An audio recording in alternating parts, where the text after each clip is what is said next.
दीवानों से ये मत पूछो, सर की जो सर से वो धीरे धीरे पागल हुआ रे मैं धीरे धीरे। तो जब मैं गांव में था तो मैं कैसेट खरीद के और डेक पे चला के और मैं गाता था। तो मैंने सोचा यार इन्हीं ट्रैक पे मेरी आवाज़ रिकॉर्ड हो जाएगी तो मैं भी सिंगर बन जाऊंगा। मैंने जीवन में कभी सोचा नहीं था हिट क्या होता है, मैं कभी डायरेक्टर बनूंगा, वो भी हिट म्यूजिक डायरेक्टर। आजकल तो ट्रेंडिंग में भी बहुत सारे गाने आपको मैं आए दिन देखता हूँ। ये सब मेरे ठाकुर की कृपा। राजी बोल जा गाना से पहले मेरा एक गाना फेमस हुआ था, ऊंची हवेली। ओ थारी ऊंची सी हवेली हमारा घर टपके, और मुझे हरियाणवी इंडस्ट्री में लाने वाले संजीव वेदवान। लव यू तन मोटो रे, लव यू तन मोटो रे। जैसे कोई गाना बनाते हैं तो आपके दिमाग में पहले क्या चलता है? मेरे को सबसे पहले चाहिए लिरिक्स खुद मुझसे कहता है कि भाई मेरी धुन ऐसे बना दे। कोई ऐसा व्यक्ति जिसके साथ आप काम करना चाहते हैं? हनी सिंह। मैंने वाइफ को रिक्वेस्ट की, मैंने कहा देखो अब 6 महीने मुझे दे दो, अगर 6 महीने में मैंने म्यूजिक से पैसा कमाना शुरू कर दिया तो म्यूजिक ही करूँगा सारा जीवन। अगर मैं 6 महीनों में इस लायक नहीं हुआ तो जो बोलोगी जहाँ बोलोगी, कॉन्फिडेंस बहुत था, नौकरी तो मैं यूं सेकंडों में कहीं पकड़। ये है टॉक विद टंडन, सबके दिल को छू ले। ये है टॉक विद टंडन, बातें प्यार की सुन ले। ये है टॉक विद टंडन।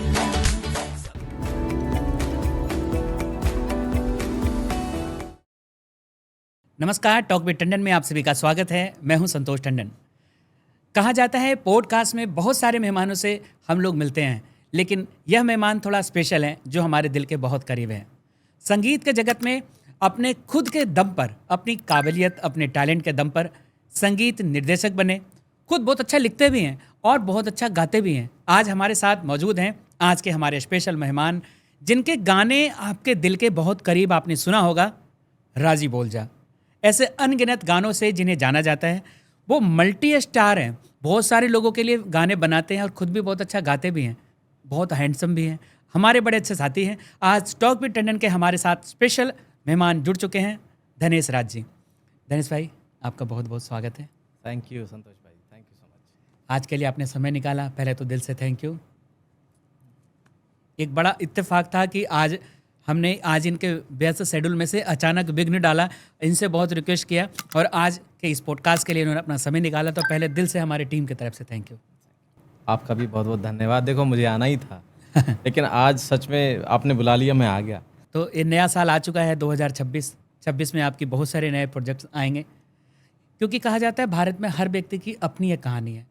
उन कहानी जिससे हम बहुत कुछ सीख सकते हैं, उसे हम लोग पॉडकास्ट में मेहमान के तौर पे बुलाते हैं। आप केवल संगीतकार के तौर पे नहीं, मैं एक ऐसे व्यक्ति को जानता हूँ जो बचपन से ही संगीत में रुझान था, बहुत सारे फिल्में, बहुत सारे गाने देखता था और खुद म्यूजिक डायरेक्टर बना, खुद का अपना वेल सेटल रिकॉर्डिंग स्टूडियो बनाया और जिनके गाने आए दिन ट्रेंडिंग में रहते हैं। तो इसकी शुरुआत कहाँ से हुई थी? संतोष जी, इसकी शुरुआत सच कहूँ तो बचपन से ही हुई। अच्छा। यूँ कह सकते हैं कि मैं भगवान का बच्चा हूँ, ईश्वर ने मुझे संगीत दे के भेजा है। क्योंकि जब मैं पैदा हुआ था, जब मुझे नहीं पता मैं क्या था, तो मेरे मम्मी और पिताजी मुझे बताते हैं कि तू बस ऐसे, मैं लेफ्टी हूँ, ऐसे लेफ्टी हाथ से वो एक झंडा ऊंचा करके गाना है ना, हाँ, देशभक्ति सॉन्ग। हाँ, झंडा ऊंचा रहे बचपन में हमारा। बोलता था झंडा चूचा ऐसे करके मतलब वो मेरा, तो उनको लगता था कि ये हाथ चलाता रहता है। और हमारे घर में रेडियो बजता था। अच्छा। उस ज़माने का वो बड़ा, इतना बड़ा रेडियो होता था, वो पापा की शादी में मिला था। हाँ। पूरे गांव में उसकी आवाज़ गूंजती थी, तो उस पे गाने चलते थे। तो पहला गाना मेरे जीवन का है चिट्ठी आई है। अच्छा। पहली बार मैंने इसको याद किया और स्कूल में से परफॉर्म किया, तो मुझे बड़ा प्यार मिला। मेरे को लगा यार ये तो कुछ है। बस फिर तो रेडियो पे गाने सुनने होते थे, देशभक्ति गाने मुझे बहुत पसंद थे। तो बचपन कहाँ बीता, किस जगह, कहाँ से? मेरा गांव है डिस्ट्रिक्ट बुलंदशहर में, चितसोना अलीपुर। अच्छा। मैं वहीं पैदा हुआ और 12वीं क्लास तक की पढ़ाई मैंने वहीं पे की। उसके बाद फिर मैंने बीटेक करने के लिए मैं गाज़ियाबाद आया। गाज़ियाबाद में मेरी दीदी रहती हैं, तो वहाँ पे 2005 से लेके 2009 मैंने बीटेक किया और बीटेक के एंड पे ही मैं घर छोड़ के भाग गया। अच्छा। तो वहाँ से जीवन पूरा बदल जाता है। तो एक बीटेक का स्टूडेंट और संगीत का लगाव बचपन से रहा, ठीक है, तो फिर म्यूजिक डायरेक्टर बनने का ख्याल? मुझे कभी पता ही नहीं था कि म्यूज़िक डायरेक्टर बनते कैसे हैं। मैं तो सिर्फ गाना गाता था और मुझे सिर्फ तारीफ़ें मिलती थी। अच्छा। स्कूल में नंबर 1 था मैं, आसपास के स्कूल्स में जैसे कंपटीशन होते थे नंबर 1 था मैं। तो बचपन में मेरा इतना नाम हो गया था, ऐसा लगता था कि हाँ कुछ अलग है। अच्छा। और मेरे फादर इस चीज़ को बड़ा अप्रिशिएट करते थे, उनको बड़ा अच्छा लगता था। मेरे बड़े भाई उनको भी बहुत अच्छा लगता था। एक बार तो मैं एक मजाक का वाक़या आपको बताता हूँ कि बड़े भैया के स्कूल में सब दोस्तों ने मिलके शरारत कर दी। स्कूल में अलाउड नहीं होते फिल्मी गाने, अच्छा। ग्रामीण क्षेत्र में नहीं होते। हाँ। तो वहाँ चुपचाप से मुझे कह दिया गया कि बस तू एक बार गाना गाना शुरू कर देना, फिर हम देख लेंगे। तो बड़े भैया ने सिफारिश की अपने स्कूल में कि मेरा छोटा भाई गाता है मास्टर जी, और आप प्लीज़ इसे गवाइए। अचानक उन्होंने मुझे खड़ा कर दिया और मैंने गाना गाया, दीवानों से ये मत पूछो दीवानों पे क्या गुजरी है। वहाँ पे मास्टर जी एकदम आश्चर्यचकित कि यार ये देशभक्ति गाना गाना था, क्या गवा रहे हो, दीवानों के गाने गवा रहे हो। हाँ। मैंने एक सांस में पूरा गाना गाने के बाद ही सांस ली।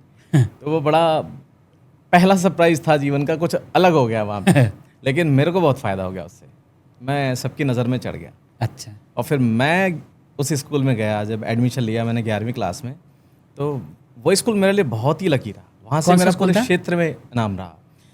सठला में जनता इंटर कॉलेज था, अच्छा। हमारे गांव से 3-4 किलोमीटर दूरी पे, जहाँ पे मैंने 11वीं और 12वीं की पढ़ाई की, वहाँ पर ये स्कूल था।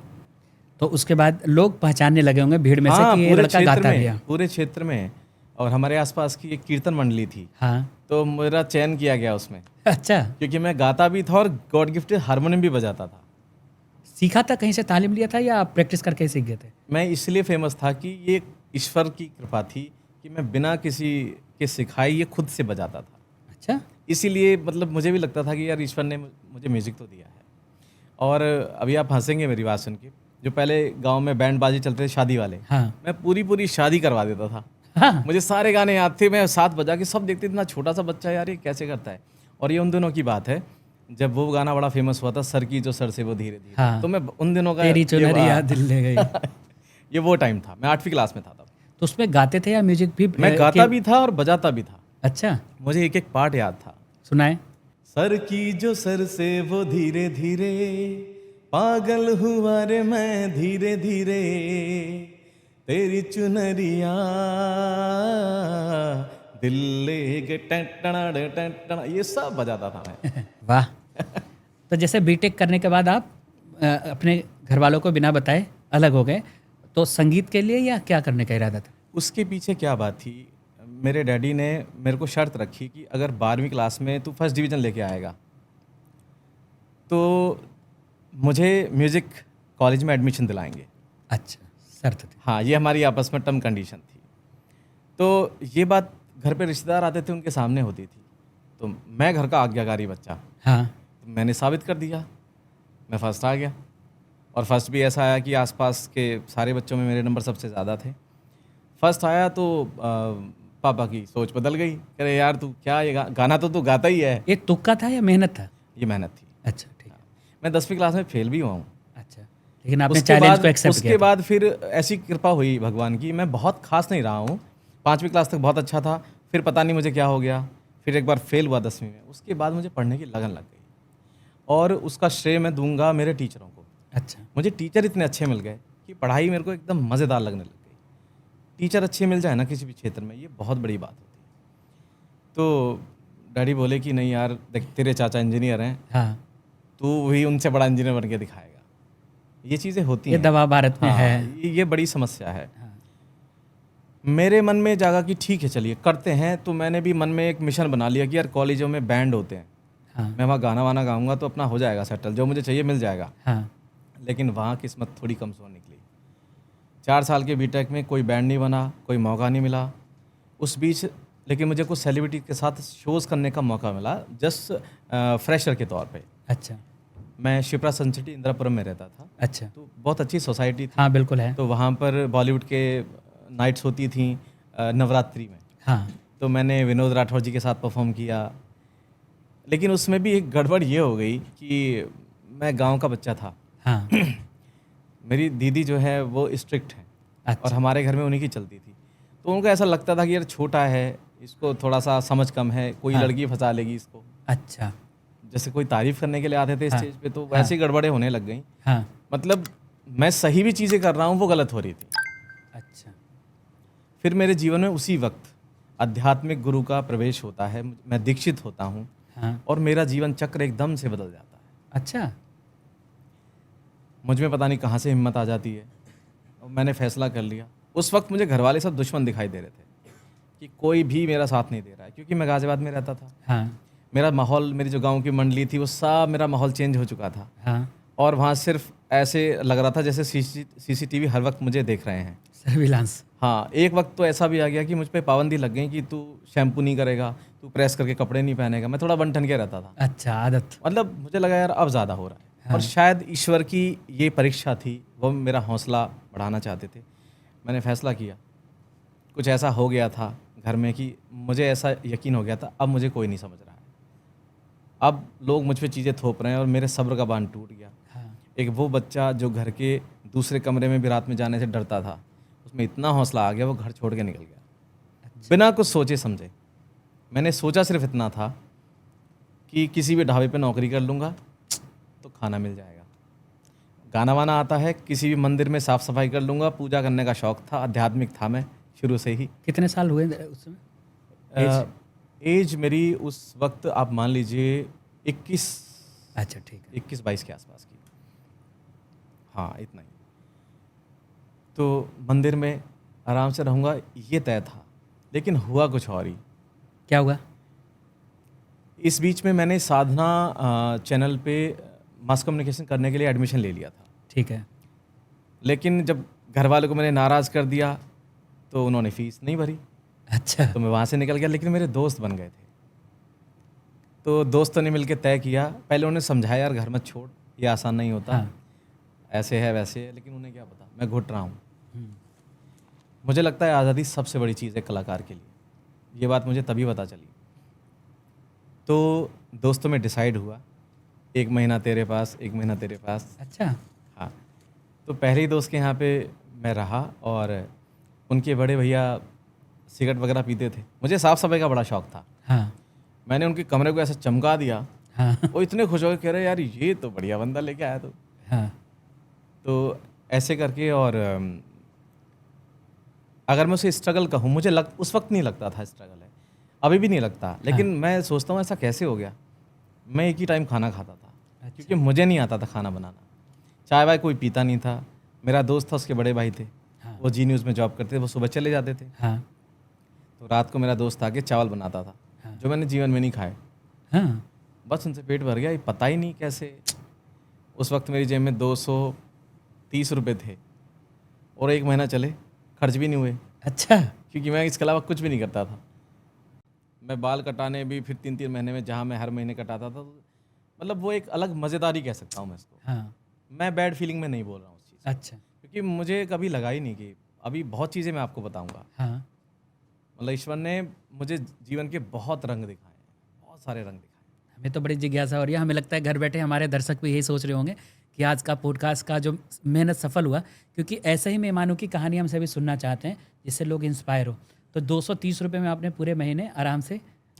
महीना ही बोला है मैंने आपको। हाँ। मुझे लगता है कम से कम 1.5-2 महीने मैंने। अच्छा। क्या था ना, पैसे क्यों चाहिए थे बाल कटाने के लिए, हाँ।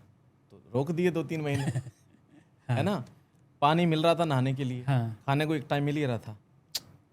फिर मैंने एक न्यूज़ चैनल ज्वाइन किया, TV 100 करके, ठीक, इंटर्नशिप पे। हाँ। वहाँ मैंने किसी को एक बार गाना सुना दिया।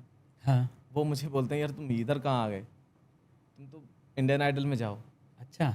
अब ये बातें मुझे 2005 से ही सुनने को मिल रही थी, हाँ। क्योंकि 2005 में पहला इंडियन आइडल आया था। हाँ। मुझे भी लगता था यार अगर मौका मिलेगा तो बात बनी, लेकिन जाऊँ कैसे। अच्छा, इस बीच में एक चीज़ और है, सन 2000 के आसपास FM शुरू हुआ था। हाँ। तो मेरे को रेडियो जॉकी बनना पहली बार मेरे मन में आया कि मुझे रेडियो जॉकी बनना है। अब मुझे पता ही नहीं चला कैसे बनते हैं। ठीक है। मुझे लगा शायद टीवी में वॉइस ओवर करूँगा, हाँ। कोई टैलेंट पहचान लेगा, वो फिल्मी ख्वाब आने लगे, हाँ। और बस फिर तो पता नहीं क्या हो जाएगा। लेकिन सब कुछ प्रैक्टिकली चीज़ें बदलती गई। हाँ। कहूँ तो ईश्वर मेरा रास्ता बना रहे थे। मैं जो सोचता था हाँ। होता कुछ और था, मगर जो भी होता था हाँ वो बहुत अच्छा होता था। बाद में लगता था अरे यार ये तो बढ़िया हुआ सब कुछ। एक मेरे दोस्त रहे इस बीच में, सरदार जी, इंद्रजीत पाजी। अच्छा। उन्होंने मुझे अपने हाथों से बना बना के खाना बहुत खिलाया। मतलब वो मेरे जीवन का आधार रहे हैं। उस स्ट्रगल में, अगर मैं स्ट्रगल कहूँ अभी तो भी है दोस्ती? बिल्कुल है। अच्छा। और कमाल की बात है, हम सालों से नहीं मिले, लेकिन वो मुझे पता है। मेरे 2-3 दोस्त ऐसे हैं कि अगर साल में एक बार भी कॉल हो, कभी ताना नहीं मारते कि यार कॉल नहीं करते, ऐसे हो गए। बिल्कुल फ्रेश, अच्छा। Zero complaint. उनमें से एक मेरे दोस्त हैं गौरव कुमार, जो मुझे मेरे कॉलेज में मिले थे, मेरे जूनियर थे। हाँ लेकिन ऐसे मोहब्बत हो गई, और जब पहला स्टूडियो मैंने खोला, हाँ क्योंकि मेरा ख्वाब स्टूडियो खोलना भी नहीं था, हाँ क्योंकि मुझे पता था बहुत सारे पैसे लगते हैं। हाँ। पता नहीं कहाँ से वो उस दोस्त ने कहा कि चल मैं पैसा लगाऊंगा और तू कर। गौरव जी ने? गौरव जी ने कहा। हाँ मैंने नहीं खोला। फिर 2 साल बाद मुझे अचानक से मजबूरियां बन गई हाँ कि अब स्टूडियो खोलना है। तो मेरी वाइफ ने मुझे कहा कि गौरव भैया से बात करो ना, उन्होंने कहा था। मैंने कहा यार अब तो वो भूल गया होगा। हाँ। मैंने कॉल की और बोला डन, और बस स्टूडियो खुल गया, चीज़ें बदल गई। तो उस दौरान जैसे आपने पहली बार स्टूडियो खोला, जी।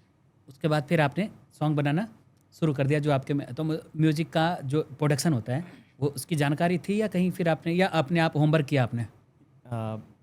मैं इसको बताता हूँ। 2010 में एक्चुअली क्या है कि जब मैं बीटेक करने आया था ना, मैं आपको ईश्वर से जोड़ना चाहूँगा इन सारी चीज़ें, हाँ, है बिल्कुल, ना? हाँ। कहाँ से चीज़ें कनेक्ट हुई, जो आपने प्रश्न किया था कि म्यूज़िक डायरेक्टर का हाँ। कैसे हुआ। मेरे अंदर चलता था। अच्छा। मुझे ऐसे लगता था कि कंप्यूटर पे रिकॉर्डिंग होती होगी। अच्छा। अगर मुझे ऐसा कोई कंप्यूटर मिल जाए कि जिस पे मेरी आवाज़ रिकॉर्ड हो जाए, तो मैं अपना एल्बम बना लूँगा। मैं किसको एल्बम बनाना कहता था? जैसे कैरियोके की सीडीज़ होती हैं ना, हाँ उस पे गा। तो कैसेट भी होती थी। हाँ हाँ, होती थी तो बिल्कुल। जब मैं गांव में था तो मैं कैसेट खरीद के और डेक पे चला के और मैं हाँ। गाता था। हमारा एक कमरा था, उसमें आवाज़ गूंजती थी। हाँ। तो कोई भी रिश्तेदार आता था तो सबको सुनाता था। उसको कहते यार क्या ऐसा लग रहा है जैसे रिकॉर्डिंग चल रही है।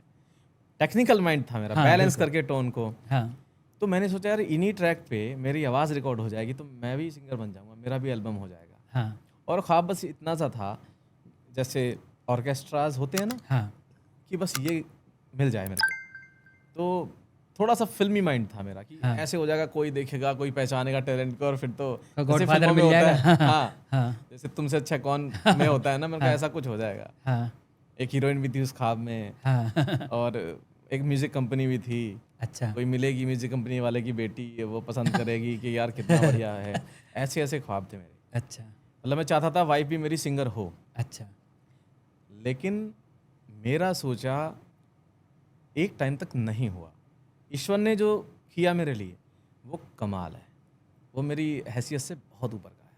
सब कुछ, संगीत भी। मैंने जीवन में कभी सोचा नहीं था हिट क्या होता है। मैं कभी डायरेक्टर बनूंगा, वो भी हिट म्यूजिक डायरेक्टर। आजकल तो ट्रेंडिंग में भी बहुत सारे गाने आपको मैं आए दिन देखता हूँ। ये सब सब मेरे ठाकुर की कृपा है। अच्छा। सब जी का कृपा है। मैं अपने आप को जब देखता हूँ ना, जैसे राजी बोलजा की अगर हम बात करें, हाँ अभी करीब हमारे 30 गाने बहुत बड़े हिट हैं। मुझे किसी भी गाने को देख के संतोष जी ये नहीं लगता है मैंने बनाया। सब वो करो। मैं जब तक गाना बनाता हूँ लगता है हाँ यार ऐसे कर दूँ, मेरा माइंड करता है। जैसे गाना मार्केट में आउट हो गया, ऐसा लगता ही नहीं है मैंने बनाया। तो मेरे को ये लगता है कि यार ये ईश्वर ही करवाते हैं मेरे से। अब मैं आपके साथ बैठा हूँ, हाँ अब मेरे दिमाग में कोई धुन नहीं है, कोई गाना नहीं है। अभी आप बाजा दोगे, अभी सब चीज़ें बदल जाएंगी। कोई आर्टिस्ट बैठेगा मेरे सामने, सिंगर बैठेगा, हाँ। चीज़ें बदल जाएंगी। तो ये कुछ है। आप तो बहुत सारे बड़े बड़े आर्टिस्टों के साथ मैंने देखा कि उत्तर कुमार जी, जो कि हमें लगता है इधर के इंडस्ट्री के तो सबसे बड़े आर्टिस्ट हैं। बिल्कुल। फिर अजय हुड्डा जी के साथ मैंने देखा, आपको देखा मैंने, कविता जोशी के साथ भी देखा, और भी जितने भी लेजेंडरी मैं जिसको मानता हूँ। क्योंकि देखो, एक तो पैरेलल हमारी दुनिया चलती है, एक तो बॉलीवुड और साउथ का, और एक भोजपुरी अलग है, चलो। लेकिन जो आपने इस इंडस्ट्री को खड़ा किया, और इतने बड़े बड़े लोग जो आपके साथ मुझे ऐसा नहीं लगता वो दिल्ली में बना है, मुंबई में बना है। जी, जी, जी। टेक्निकल भी आप स्ट्रॉन्ग रहते हैं, क्योंकि मैं कभी उस ऑडियो को बड़े स्पीकर पे भी सुनता हूँ, तो पता चलता है कि हाँ, एक क्वालिटी बिल्कुल ठीक है, मिक्स मास्टरिंग वगैरह सब कुछ ठीक ठाक हुआ, अप टू द मार्क हुआ है। तो इन लोगों के साथ काम करके कैसा अनुभव लगता है आपको? अगर मैं उत्तर सर की बात करूं, उत्तर सर बहुत ही जिंदा दिल इंसान है सर। मतलब आर्टिस्ट तो बेहतरीन है ही, हाँ और उनकी बेहतरी इसमें वो नेचुरल आर्टिस्ट है। एक टाइम पर जब मैं मुंबई में चीज़ें कर रहा था, हाँ और ये लॉकडाउन से जस्ट पहले की बात है, ये 2018 की बात है। तो 18 में मुंबई से वापस आया, हाँ तो उत्तर जी से मेरी अनबन नहीं कहूँगा, उत्तर सर का मैं अक्सर उन्हें गा के कुछ भेजता रहता था। हाँ तो एक बार सर का फ़ोन आया मुझे कि भाई मैं एक गाना भेज रहा हूँ और ये कुछ करो, इसमें सिंगिंग करो आप इसमें। तो उन्होंने मुझे आवाज़ सुनने के लिए एक कुछ दिया कि ये गा के दिखाओ। रेफरेंस। हाँ, मैंने गा के दिखाया उनको, तो उन्होंने डन किया कि ओके है, हाई नोट पे आवाज़ आपकी अच्छी है, अब मैं आपको चंद लाइनें भेज रहा हूँ, उन्हें आप गा के दिखाओ, कंपोज करो। तो मैंने सर को बोला कि सर देखिए, अगर बात म्यूज़िक बनाने की है, अब कंपोज करना मतलब म्यूज़िक, हाँ तो सर उसका एडवांस आपको देना पड़ेगा, सिंगिंग की कोई फीस नहीं है। बोले जी कितना देना पड़ेगा? मैंने एक अपना अमाउंट बोला उनको। उनको इस बात का बुरा लग गया कि मुझसे पैसे मांगे। मतलब पैसा, पहले ही पैसा। फिर उनका कोई कॉल नहीं आया, हमारी बात यहीं समाप्त हो जाती। राजी बोलजा गाना से पहले मेरा एक गाना फेमस हुआ था, ऊंची हवेली, हाँ जो मेरा पहला हिट सॉन्ग है, थारी ऊंची सी हवेली मारा घर टपके। हाँ तो उस ऊंची हवेली गाने की वजह से जो राजी बोलजा के राइटर हैं हाँ वो आए हमारे स्टूडियो, और जो ऊंची हवेली वाले सर हैं उनका नाम मैं बड़े ही गर्व से, बड़े प्रेम से, और जितना ज़्यादा रिस्पेक्ट हो सके उसके साथ में उनका नाम लेना चाहूँगा, मिस्टर संजीव वेदवान जी, अच्छा जो बहुत अच्छे डायरेक्टर हैं, और उन्हीं का गाना है ये ऊंची हवेली। कैसे था, क्या था? ओ थारी ऊंची सी हवेली म्हारा घर टपके, ओ थारी ऊंची सी हवेली म्हारा घर टपके। इस गाने के डायरेक्टर संजीव वेदवान जी हैं, हाँ और रंगताल म्यूजिक रिकॉर्ड से ये गाना हुआ था, और मुझे हरियाणवी इंडस्ट्री में लाने वाले भी वही हैं, अच्छा संजीव वेदवान जी ही। पहले मैं सिर्फ हिंदी, बॉलीवुड इन्हीं को प्रेफरेंस देता था, अच्छा ना ही मुझे उत्तर जी पसंद थे। देखते ही नहीं होते पसंद ऐसे थे, फिल्म, हाँ, दूसरे तरीके से पसंद हाँ। थे, क्योंकि मेरी कभी मुलाकात नहीं हुई। हाँ मेरे को इनके बारे में ऐसा पता था यार, बहुत घमंडी हैं अच्छा, और कुछ भी बोल देते हैं, क्योंकि आदमी के दो फेज होते हैं, एक हाँ। उसके बारे में आप क्या सुनते हैं, हाँ एक जब साथ में मिलता है इंसान तब पता चलता है कि वो क्या चीज़ है। हाँ तो मैं भी कभी काम नहीं करना चाहता था, लेकिन एक बार पता नहीं क्या ऐसा कोइंसिडेंस हुआ कि मेरे मन में इच्छा जागी कि मैं एक गाना बनाऊंगा, और मुझे ऐसा लगता है ये मेरे दिल की आवाज़ थी। ये मैंने उत्तर सर के साथ शेयर भी किया था कि कोई गाना मैं ऐसा बनाऊंगा उत्तर जी के लिए कि वो हिट होगा, अच्छा, मतलब ऐसी भावनाएं मेरे अंदर थी। हाँ और कमाल की देखिए, जैसे मैंने सोचा वैसे नहीं हुआ। हाँ फिर राजीव अजनबी जी, हाँ। जो राजीव बोलजा के राइटर हैं, हाँ वो संजीव सर के साथ स्टूडियो आते हैं, हाँ और बड़े प्रेम से उन्होंने कहा कि भाई जैसे संजीव सर को आपने एक हिट गाना दे दिया, हमें भी दे दो। अच्छा, मैंने उतने ही सादगी से प्रेम से कहा, जो सच भी है, हाँ कि सर मैं कौन होता हूँ हिट देने वाला, ये ईश्वर की कृपा है, मैंने अपना बेस्ट किया है, मैं आगे भी बेस्ट करूँगा। और ये सच में मेरी एक आदत है, आप चाहे नए हों, आप पुराने हों, कोई भी व्यक्ति मेरे स्टूडियो मेरे से काम कराने आता है, मैं दिल से ही काम करता हूँ। आज तक मुझे याद नहीं है मैंने कौन सा गाना सिर्फ पैसों के लिए बनाया कि इसने मेरे को इतने दिए तो बस इतना ख़त्म कर देता हूँ। ख़त्म मैंने कोई गाना नहीं किया, फॉर्मेलिटी नहीं करते। मैं जी लेता हूँ उस गाने को पहले। अगर मज़ा आएगा, कई बार क्लाइंट नाराज़ होते हैं, हाँ उत्तर जी भी नाराज़ होते हैं, कई बार सब नाराज़ होते हैं, यार अभी लेट हो रहा है, और सर करके दे रहा हूँ, क्योंकि हमारी संतुष्टि बहुत ज़रूरी है। हाँ और जब हमारे दिल की वाइब उसमें लगती है ना, तो असर पैदा होता है। वो असर ही है जो सामने वाले पे असर डालता है। सिर्फ म्यूज़िक बनाने से एक बात नहीं बनती। हाँ ऐसे बहुत सारे लोग हैं म्यूज़िक बना रहे हैं, और ऐसा भी नहीं है कि मैं सबसे अच्छा बनाता हूँ, सब लोग अपना बेस्ट देते हैं, मैं दिल, जान, जिगर सब डालता हूँ, बाकी उस पर छोड़ देता हूँ। अजय हुड्डा जी के साथ कैसा अनुभव रहा? अजय हुड्डा जी के साथ बहुत अच्छा रहा, वो बहुत पैशनेट हैं, हाँ मैंने उनसे सीखा भी, बहुत अनुशासित हैं, और अपने काम में ज़रा भी लापरवाही नहीं करते। ये खासियत उत्तर जी में भी है। हाँ दोनों। मैंने देखा है कि जो बड़े लोग होते हैं ना, वो ऐसे बड़े नहीं होते। नहीं, एक तो उनके अंदर अनुशासन होता है, हाँ डेडिकेशन होता है, ऐसा नहीं करते कि इधर काम चल रहा है ये इधर शायद दफ्तर। आर्मी या किसी चीज़ में थे पहले अजय हुड्डा जी। अजय हुड्डा जी, हाँ, हाँ आर्मी में थे, हाँ। फौज में थे, फौजी हैं वो। हाँ और उनकी बंदे की खासियत है कि जब तक उनका गाना रिकॉर्ड हो रहा है, हाँ वो बंदा बैठता नहीं है। अच्छा, खड़े रहते हैं अरे सर excited। जी, हम लोग बैठ के काम करते हैं, हाँ। वो खड़े रहते हैं। आप एक्साइटमेंट, फुल इन्वॉल्वेशन, एक एक शब्द, सिंगर क्या गा रहा है, क्या चीज़ में मज़ा नहीं आ रहा है, वो ऑब्जर्वर बहुत अच्छे हैं, एक्सपेरिमेंट खूब करते हैं, खूब टाइम लगाते हैं। मतलब दिन रात तो काली होनी है। लेकिन कौन सा गाना अभी जो बनाया था आपने जो अभी पहला ही गाना उनके साथ किया था लव यू मोटो। हाँ तेरे लव यू मोटो ऐसा हाँ 1 साल से ट्रेंडिंग में है, अभी तक ट्रेंडिंग से उतरा नहीं है। थोड़ा सा सुनाए। लव यू तन मोटो रे, लव यू तन मोटो रे, लव यू तन मोटो रे, लव यू तन मोटो रे। ये सोनटेक कंपनी से रिलीज है, बहुत ही प्यारा। मेरे प्यारे सिंगर मेरे भाई हरजीत दीवाना ने गाया है, हाँ बहुत ही शानदार गाना है। एक तो आप और ऊपर से हरजीत, ये दोनों ऐसा हो गया कि दोनों ही बिल्कुल जो भी गाना करते हैं वो सुपर हिट हो जाता हम लोग ही ना आत्माएं मिली हुई हैं, है। हाँ और सोल मिल जाता है ना। मतलब इतनी आत्माएं मिली हैं। मैं और हरजीत एक बार बैठ जाए ना बाजा लेके, हाँ तो अच्छा ही गाना बनता है। ऐसी कृपा है हम दोनों पे। हाँ अकेले वो नहीं कर सकते, अकेले मैं नहीं कर सकता। जब हम दोनों मिलते हैं तो कोई ऐसी चीज़ हो जाती है जो हम अकेले अकेले नहीं कर सकते। अच्छा हाँ कमाल है, बहुत कृपा है ईश्वर की हम दोनों पे, बहुत। और हमने ना हर तरीके से उसको आजमा के देखा है। हाँ एक होता है कि भाई तीसरा कोई और भी हो सकता है कॉम्बिनेशन में, हाँ। उत्तर जी के साथ बहुत अच्छा बैठता है। हाँ बड़ी कंपनी पे भी गाना डाल के देखा है सर, वहाँ भी चलता है। हाँ नए चैनल पे भी डाल के देखा, वहाँ भी चलता है। हाँ खुद के चैनल पे डालते हैं, वहाँ भी चलता है। अच्छा यानी क्वालिटी है तभी मतलब चलता है, है। कृपा है। अच्छा एक और एक हम लोग 11 हैं।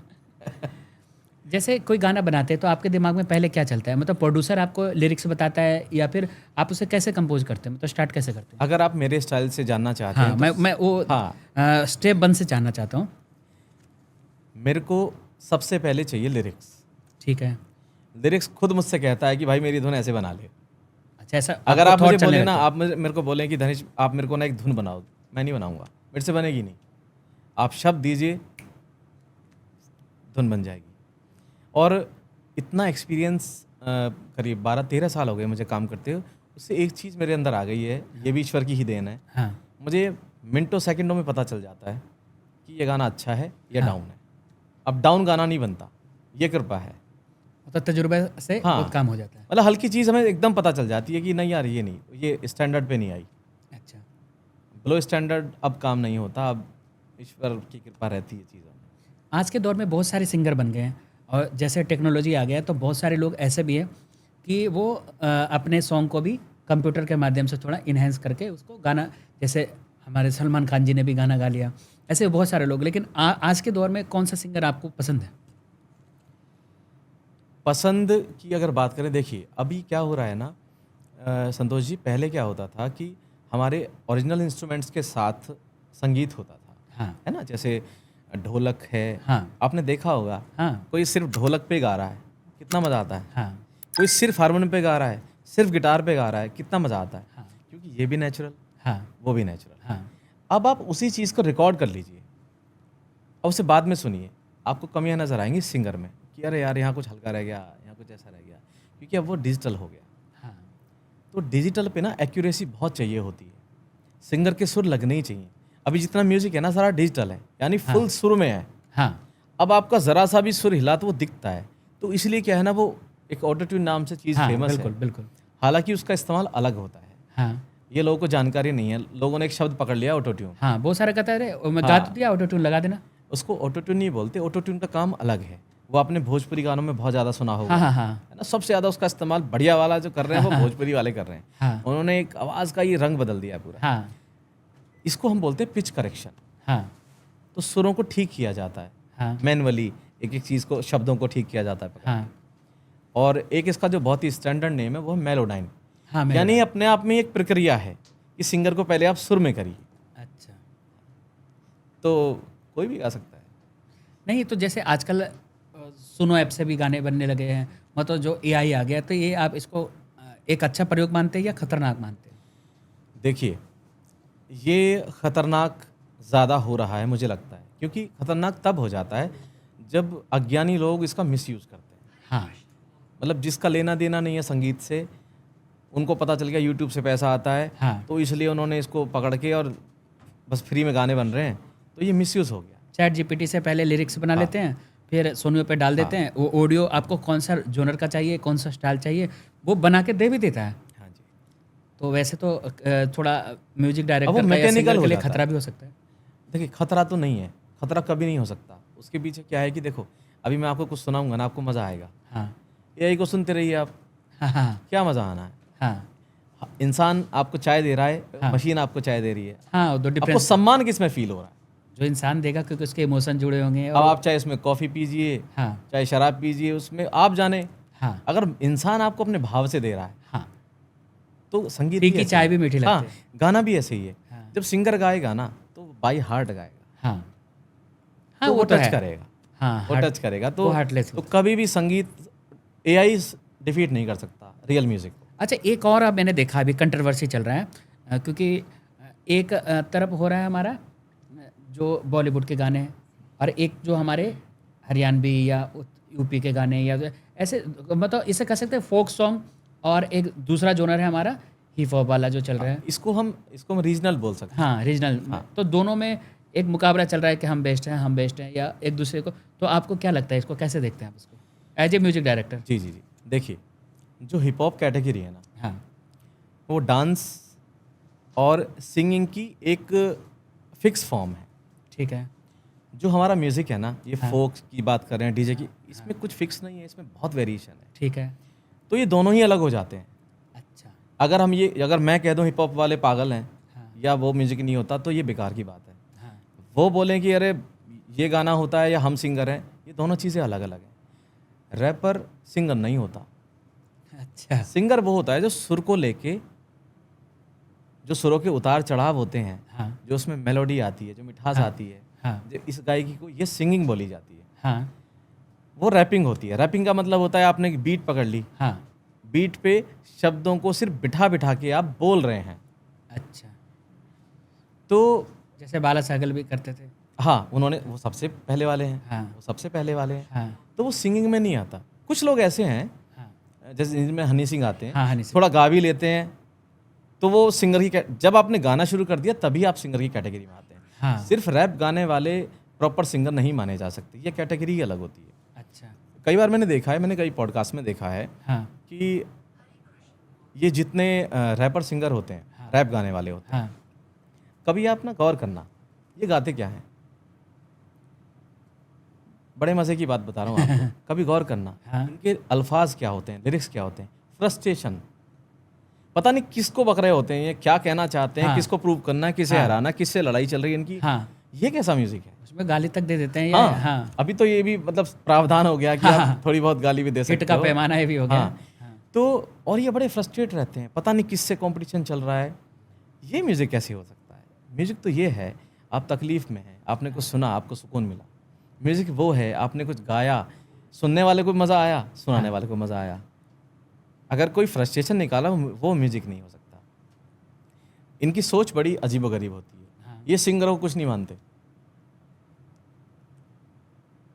मैं किसी का नाम तो क्या ही लूँगा, हाँ खैर। हाँ लेकिन मैंने देखा है कई हरियाणवी रैपर हैं और वो अपने अलावा म्यूज़िक समझते नहीं। उनसे आप बात करो, हाँ जी कोई आपके फेवरेट म्यूज़िक डायरेक्टर, कोई आपके फेवरेट सिंगर, कोई बढ़िया सिंगर को नहीं, उनको पता ही नहीं है कुछ भी, या वो नाम लेना नहीं चाहते। मैं अगर अपने सिंगर की बात करूं, आज की डेट में हरियाणवी इंडस्ट्री में टॉप 5 सिंगर में हमारा एक बहुत ही बेहतरीन भाई हरजीत दीवाना। हाँ उनके बहुत सारे गाने हिट हुए। हरजीत दीवाना इकलौता इंडस्ट्री का आज की डेट में ऐसा बंदा है, ऐसा सिंगर है, जिसका हर वक्त 2-3 गाने ट्रेंडिंग में रहते हैं। मैं नहीं मानता उससे बड़ा सिंगर आज की डेट में हरियाणवी इंडस्ट्री में कोई है और फीमेल में? इस मामले में। और फीमेल में? फीमेल में तो दादा कई सारी लड़कियां आ गई हैं। पहले रेणुका पवार हाँ थी मैं इसलिए बोल रहा हूँ क्योंकि अब उनके गाने कम आते हैं, बहुत कम आते हैं। लेकिन लाइव शोज बहुत कर लेकिन रेणुका पवार जो है कमाल है। ट्रांजैक्शन मैंने देखा उसका भी लाइव को उतार चढ़ा। वो कमाल है, बहुत प्यारी सिंगर हैं वो। और अच्छी बात यह है कि मेरे साथ ही पहला गाना हिट है उनका, हाँ कौन सा? ऊंची हवेली पहला गाना अच्छा तेरा हाँ मेरे साथ छत ही टप hit के है। जो- हाँ, फिर उसके बाद उनका वो वाला गाना बहुत अच्छा चला, कबूतर? 52 गज का दामन। 52 गज का, वो आपने बनाया था म्यूजिक? वो मैंने नहीं बनाया, वो अमन जैजी ने बनाया म्यूजिक। हाँ हाँ, वो उसके बाद फिर मौज जमाने में फिर मेरे साथ हिट हुआ गाना हाँ उत्तर कुमार जी का और रेणुका पवार का, तो बहुत अच्छा है उनके साथ। रुचिका जहांगीर बहुत अच्छी हाँ singer वो भी है। अच्छा है। हाँ, ये लोग बहुत अच्छी फीमेल सिंगर हैं। मैंने देखा है कि थोड़ा सा ना भेदभाव चलता है इंडस्ट्री में। मतलब हम लोग जैसे यूपी से हैं, हाँ दिल्ली से हैं, हाँ तो हरियाणा वाले ऐसे समझते हैं हिंदुस्तान पाकिस्तान। जो कि गलत है। हाँ। संगीत का तो कोई और बाउंड्री एक है नहीं। गैंगबाजी चलती है। हाँ जैसे कि एक बड़े प्यारे सिंगर हैं हाँ राज मावर जी, हाँ बहुत बढ़िया सिंगर है, हाँ मतलब बेस्ट में से एक है। हाँ अब आप उनको कहीं बुलाओ किसी स्टूडियो में गाने गाने, वो अवेलेबल ही नहीं है। ये क्या चीज़ है? एक सिंगर हिट होता है, हाँ हर कोई इससे गाना गवाना चाहता है, बिल्कुल। तो आपके पास डिमांड भी आता हाँ, तो होगा। गैंग है। हाँ एक ही म्यूजिक डायरेक्टर होगा, एक ही स्टूडियो होगा, अच्छा। वहीं से आपको जाना होगा। अच्छा, स्ट्रेटजी है उन लोग का। हाँ, तो ये चीज़ें बहुत गलत हो रही हैं हाँ और कई लोगों के साथ ऐसा हो रहा है। कई सिंगर ऐसे भी हैं हाँ जो पता नहीं किस वजह से टॉप पे हैं,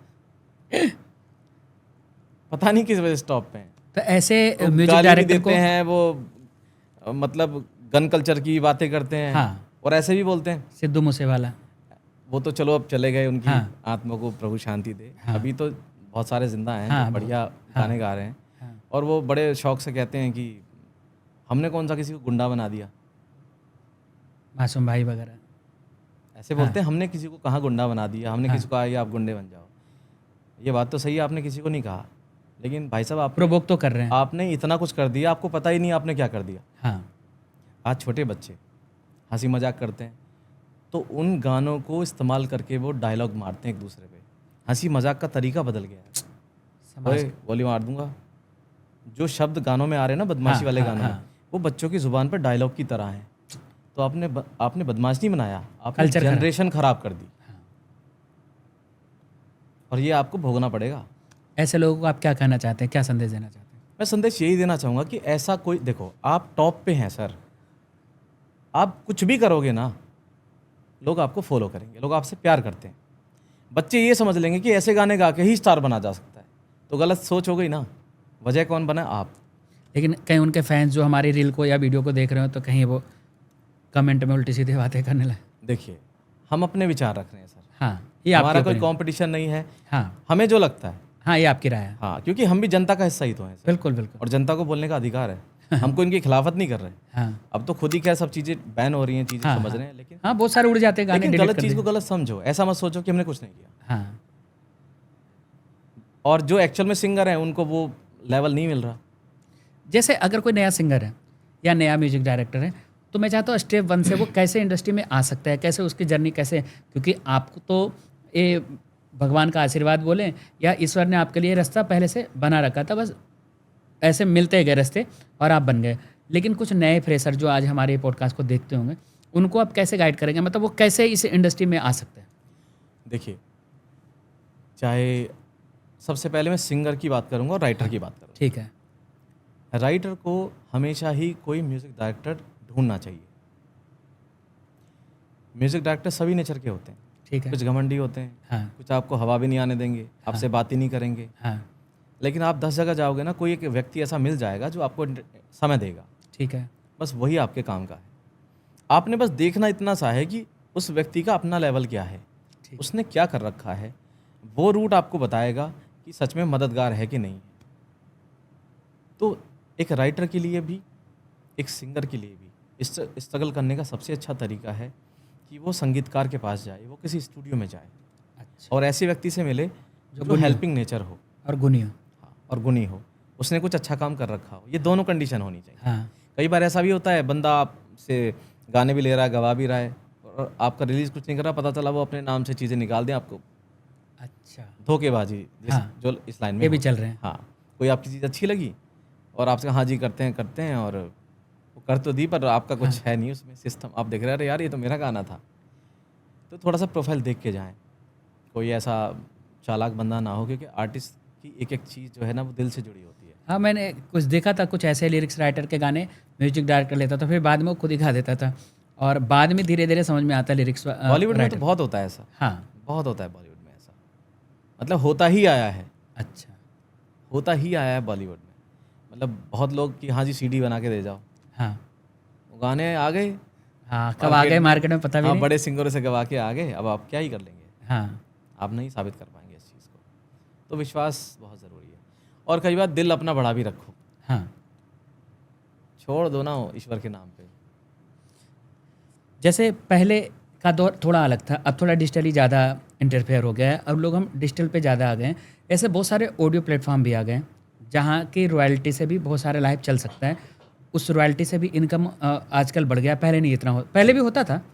तो क्या ये अच्छी कोशिश है संगीतकारों के लिए या सिंगर्स के लिए? हाँ, ये सबके लिए बहुत अच्छा है, हाँ क्योंकि पहले जो है म्यूज़िक कंपनियां ही सिर्फ सारा पैसा कमाती थी। हाँ अब क्या है, जो कंपोज़र है, जो राइटर है, और अभी तो मैंने सुना है सिंगरों को भी हाँ रॉयल्टी का प्रावधान हो गया है। तो ये अच्छा है ना कि कंपनी में सभी का कमाना चाहिए, सभी को मिलना चाहिए। हाँ। क्योंकि कोई पेंशन तो होती नहीं है, हाँ। ये एक सहारा हो नहीं, सकता सरकार ने अब कुछ किया है इसके लिए। अभी मैंने मनोज तिवारी जी का पॉडकास्ट किया था, तो कुमार विशु जो भजन गायक, उनका भी मैंने पॉडकास्ट किया था, शायद आपने देखा भी हाँ, था। मैंने देखा था। तो मैंने उनका संदेश उन तक पहुंचाया, क्योंकि मनोज जी खुद भी आर्टिस्ट हैं। तो उन्होंने बोला कि अभी मोदी जी ने कुछ ऐसा योजना लाया कि आप जिस रैंक पे हैं उस रैंक के हिसाब से उनके लिए कुछ प्रावधान है, और बहुत सारे लोगों को पता भी नहीं है। तो ऐसी योजनाएं हैं जो ये कलाकारों के लिए बनाया गया है। हाँ, तो ये योजनाएं ना बाहर आनी चाहिए। हाँ कुछ चीज़ें पता हैं, जैसे राइटर की रॉयल्टी का पता है, कंपोजर का पता है, सिंगर के बारे में अभी नॉलेज लोगों को नहीं है। हाँ तो ये चीज़ें बाहर आनी चाहिए, और मैं तो आपसे ही कहूँगा कि हाँ आप इन जानकारियों को मुहैया कराइए। हाँ कुछ हम भी कोशिश करेंगे लोगों तक पहुँचाने की। बिल्कुल। तो ये बहुत अच्छा है, ये बड़े पुण्य का काम होगा।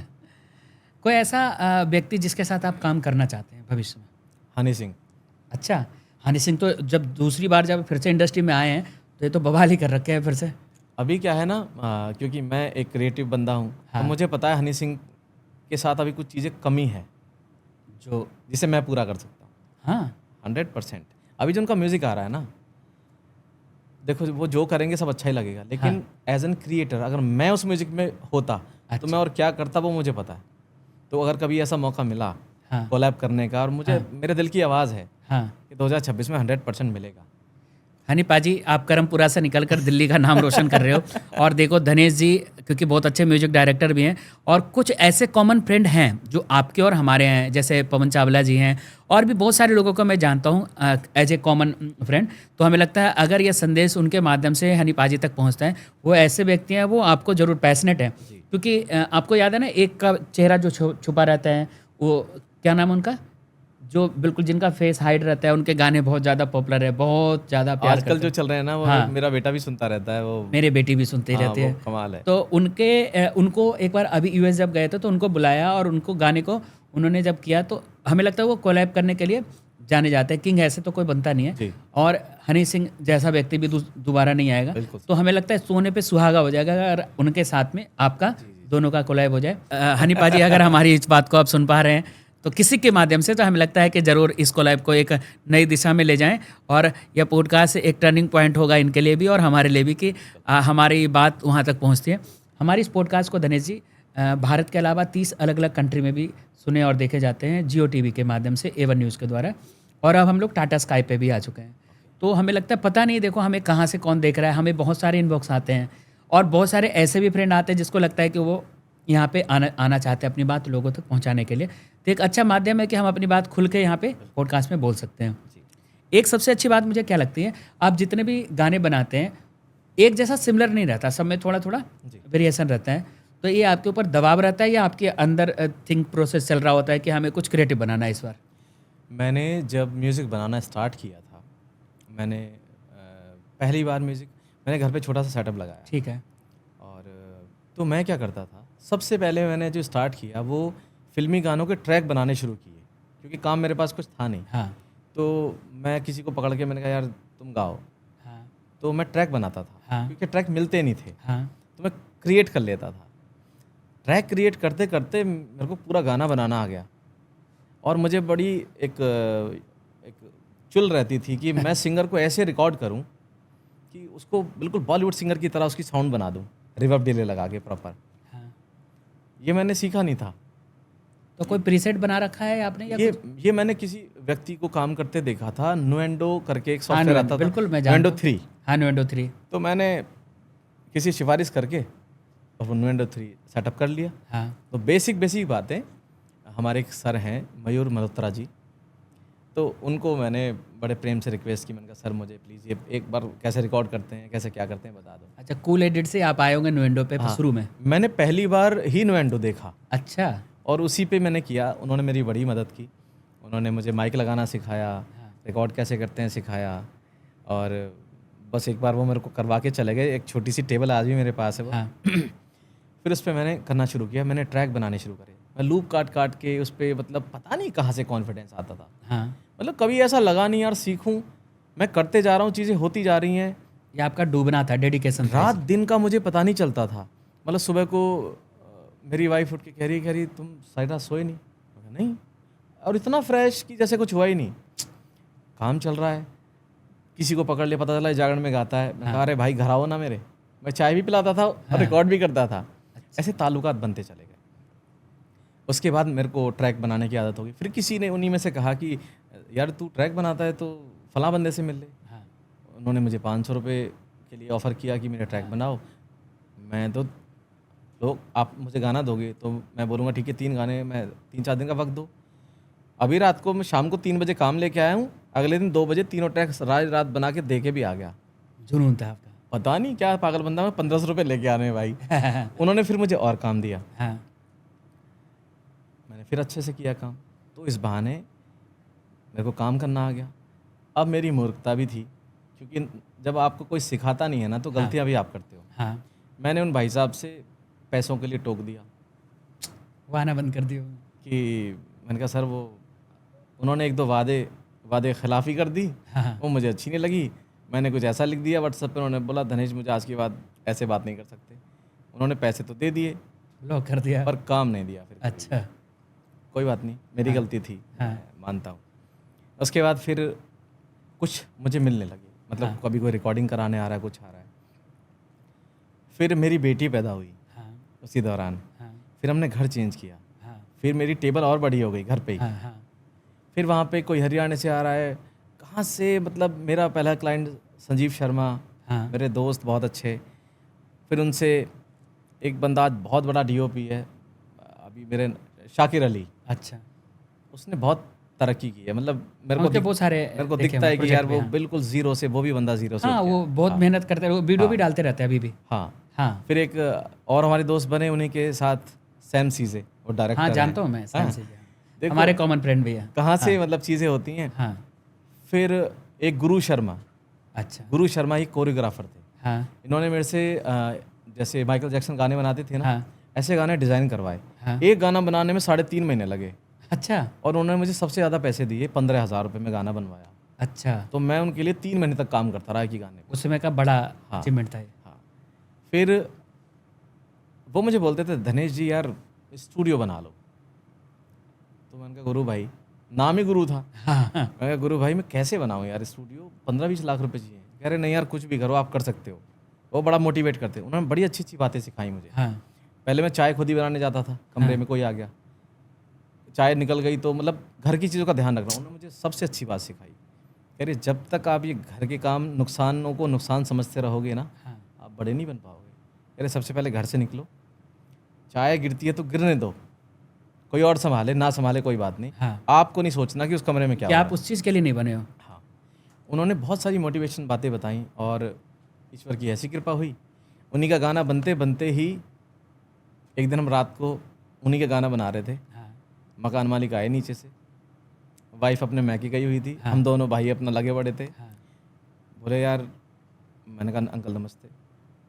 बोले नमस्ते तो ठीक है भाई, तुम ये कर क्या रहे हो आधी रात पे, ढक ढक ढक इतनी जोर की साउंड। और मैंने देखा यार सच में जोर की साउंड थी और रात के 2:30 बज रहा था। और आप जुनून में थे, आपको पता ही नहीं। हाँ, रात का 2:30 बज रहा था, मुझे लगा अभी शाम के 7-8 बज रहे होंगे। हाँ, हाँ, मेरे को बड़ी शर्मिंदगी महसूस हुई। और जो वो गुरु भाई बार बार बोल रहे थे वो नहीं कर पाए, वो छोटी चीज़ है। मैंने कहा अब स्टूडियो बनाना, टर्निंग पॉइंट आ गया। आज के बाद म्यूज़िक नहीं बनेगा घर में। बस अंदर बात बैठ गई दिल में। हाँ, और विद इन 7 डेज़ ही मुझे एक जगह मिल गई। सब कुदरत कराता है, फिर वो मेरा दोस्त गौरव, काम आया। मैंने एक कमरे का सेटअप सोचा था हाँ, और अभी 3-4 कमरों का सेटअप है। और मैंने ऐसा वीडियो setup देखा है था आपका। हाँ, कि क्या नाम रखा था आपने से? Mix loud studio. हाँ, मिक्स लाउड स्टूडियो। अब यहाँ पर एक शख्स का जिक्र करना बहुत ज़रूरी है। हाँ, वो है मेरे प्रेजेंट गुरुजी। ये वो गुरुजी हैं जिनसे मैंने मिक्सिंग सीखी है, क्या नाम है? श्री रवि अटल जी। अच्छा, हाँ, ये बहुत ही बेहतरीन मिक्सिंग एंड साउंड इंजीनियर हैं। अच्छा, अमेरिका से गोल्ड मेडलिस्ट हैं। अच्छा। और जो भी मेरा स्टूडियो आपको दिखता है, हाँ, सब उन्हीं का डिज़ाइन किया हुआ है। क्योंकि मैंने वीडियो, जब मेरा स्टूडियो बन रहा था तो मैंने आपसे मंगवाया था। जी। हमने उसका बहुत सारी चीज़ इम्प्लीमेंट भी किया है, जब आप आएंगे तो पता चलेगा। लेकिन बिल्कुल अच्छा लगता है क्योंकि स्पेसियस भी है, कंफर्टेबल भी है और बहुत अच्छा लगता है, मतलब प्रेजेंटेशन उसका बहुत कमाल का अच्छा है। वो सब गुरु जी की सोच है, सब कुछ उन्हीं का, जो भी वहाँ दिखता है, हाँ जो वाइब है वहाँ पे, हाँ क्योंकि वो बहुत डिवोशनल आदमी है। हाँ उन्हीं के आशीर्वाद से जब मैं उनकी शरण में आया, हाँ सिर्फ मिक्सिंग ही नहीं सिखाई उन्होंने, मुझे जीवन जीना सिखाया। मेरे अंदर जितनी भी नेगेटिव चीज़ें थी, हाँ फैमिली को लेके हाँ कड़वाहट थी, हाँ दुश्मनी, जहर, सब कुछ था। हाँ। अच्छा, अपने परिवार से क्योंकि आप हाँ, दूर हो गए थे इसके क्योंकि चक्कर में। चीज़ें बहुत गलत हो गई थी। हाँ पापा मेरी सुनते ही नहीं थे, हाँ दीदी के घर में चलती थी, हाँ हाँ हम हैं कुछ और, वो समझ कुछ और रही हैं। हाँ, वो गलत, देखो वो भी गलत नहीं थे। सब अपने अपने हाँ, अपने अपने अपने किरदार नज़रिए में से थे, देख हाँ, रहे अपने थे, अपने सब अपने आप को सही साबित करने में लगे हुए थे। पर लोग मेरे को जैसे मैं चाहता था वैसे नहीं, ये ईश्वर की कृपा थी। अब उनका कैसा रिएक्शन है? अब सब प्यार करते हैं, गर्व करते हैं। पापा है सब भी? पापा तो दोस्त बन गए हैं।